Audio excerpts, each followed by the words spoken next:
The back-to-back process was a little draining. And so this was my first back-to-back cruise, so I'd like to talk about it in the first person from my experience now that I've experienced it. So when you do a back-to-back, you do receive a letter, and there's nothing you need to do to prompt it. They pick up on it on their own. If not, you see guest services. But in my case, even though it was 2 separate bookings made by 2 separate people in 2 separate cabins with 2 separate cabin mates, Carnival picked up on it. They realized right away. And so you get a letter towards the end of your first sailing giving you some options. And it says if you are staying in the same cabin, here's your options. And if you're going to a different cabin, here are your options. And so I was going to a different cabin, and there's an option to get off the ship and go into, in this case, Long Beach. It's for a minimum of 3 hours. You have to leave the ship by a certain time, and you can't reboard until like 11:30 or something like that. I forget the exact times. And so I thought about it because I wanted to upload a YouTube video, get the Wi-Fi, but 3 hours was a long time. So I decided, no, what I'm going to do is I'll do the stay on the ship option, because it says you have to get off the ship, briefly, to go through a customs check to then come back on. And I figured I can probably very quickly upload something while I'm in line for customs. And so that was sort of my plan. And also I do want to mention, a lot of times you're not supposed to use your phone when going through customs. So it's at a particular point. Follow the signage and the rules. I'm not encouraging you to not follow those rules. And I did manage to get the video uploaded, and at no point using my phone anywhere that I wasn't allowed to. So that worked out. But let me talk about the experience. So you have to have your luggage, if you want it, moved between the cabins, ready by 8:30 in the morning of the day of debarkation. And also embarkation for you, I guess. The day of changeover, whatever you want to call it. And so you leave it in the room. You don't tag it or anything. You just leave it in the room. And the steward knows what to do.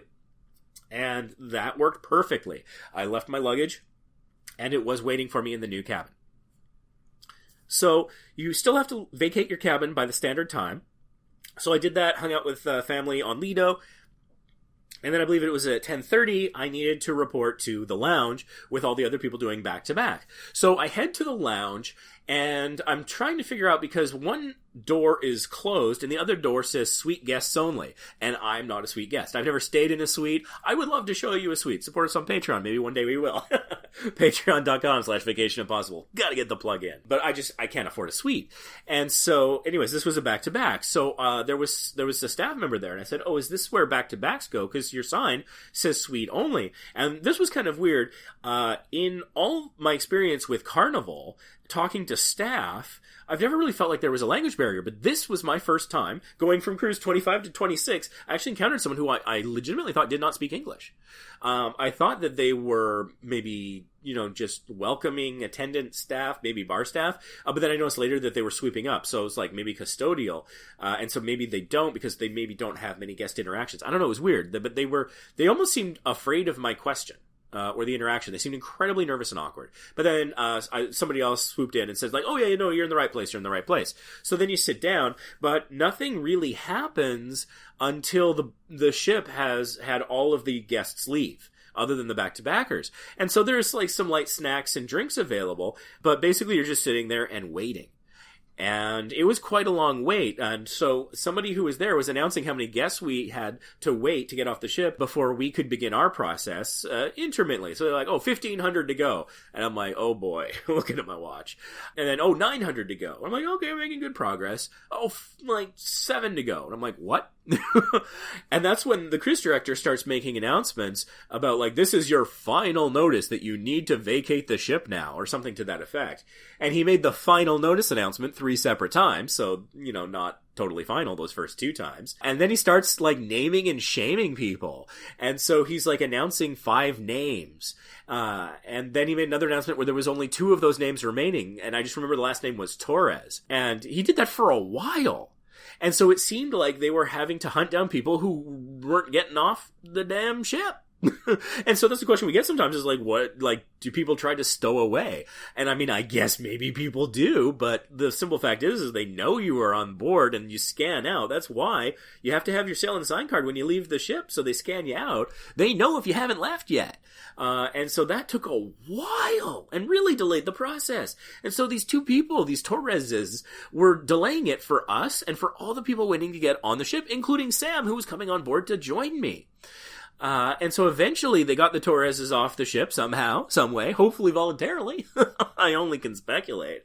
And so then I get off at Long Beach, and so I'm ready to have a conversation with an immigration officer or something, a customs agent, right? I got my passport, I got my old sail and sign card. While you're waiting in the lounge, they come and they take a picture for your new card, and they do give you your new card. So I'm like, I got my old card, I got my new card, and it was funny because I was going from my 25th to my 26th sailing, and so the 25th is a milestone, the 26th is not, but both times I got milestone cards, which is kind of cool. And I think it's because the 25th hadn't fully completed that the system didn't register it as in the system, so it thought I was going on the 25th when they printed my card the second time. So that's fine. I got two 25 milestone cards. That's probably somewhat unique. I think that's cool. So I'm all ready to have a conversation. I'm, on the sly uploading and optimizing my YouTube video, and I'm letting people go ahead of me so that I can, make good use of the Wi-Fi, but I'm also kind of hopefully being a nice guy, see like families and stuff, and like their kids are squirming. I'm like, I'll let them go ahead so I don't have to wait so long, make it easier on them, make it easier on my ears. Everybody wins, being a nice guy. And so I get up there and I'm like looking for the customs agents, and there's no one around except a couple Carnival employees, and there's like a tablet on a stand with two footmarks on the ground in red. And so basically what you do is you go up, you stand there, you look at it, the tablet takes your picture, and you go right back on the ship again.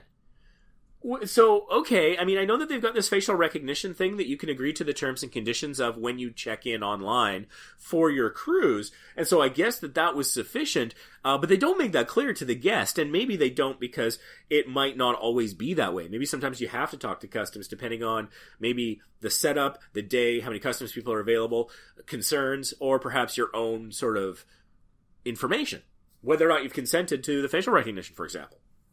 So they took my picture, went right back on the ship. You go back on the ship, and there is sort of a welcome back party you can go to right away, even though you've been off the ship for not very long at all, just long enough to get your picture taken, and possibly wait in a line or two, and you scan back onto the ship, of course, with your new card.